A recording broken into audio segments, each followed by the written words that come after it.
कर भला तो हो भला। ये कहानी है चींटी और कबूतर की। तपती दोपहरी में प्यास से बेहाल एक छोटी सी चींटी पानी की तलाश में भटक रही थी।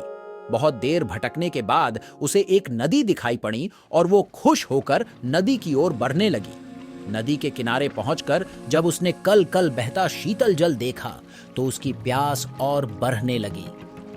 वह सीधे नदी में नहीं जा सकती थी, इसलिए किनारे पड़े एक पत्थर पर चढ़कर पानी पीने का प्रयास करने लगी। लेकिन इस प्रयास में वह अपना संतुलन खो बैठी और नदी में गिर पड़ी। नदी के पानी में गिरते ही वह तेज धार में बहने लगी। उसे अपनी मृत्यु सामने दिखाई देने लगी। तभी कहीं से एक पत्ता उसके सामने आकर गिरा।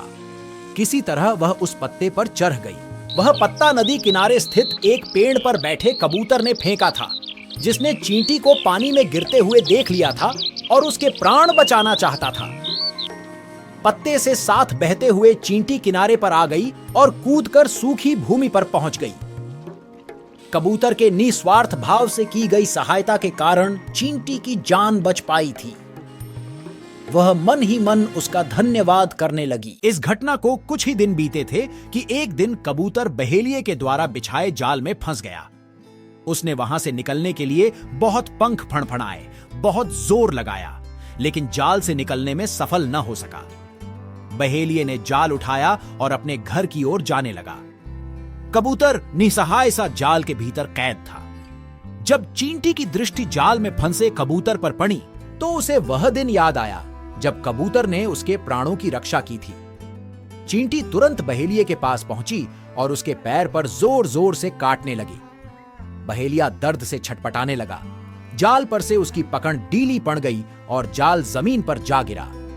कबूतर को जाल से निकलने का अवसर प्राप्त हो चुका था। वह झटपट जाल से निकला और उड़ गया। इस तरह चींटी ने कबूतर के द्वारा किए गए उपकार का फल चुकाया। इस कहानी से हमें यह सीखने को मिलता है कि कर भला हो भला। दूसरों पर किया गया उपकार कभी व्यर्थ नहीं जाता। उसका प्रतिफल कभी न कभी अवश्य प्राप्त होता है।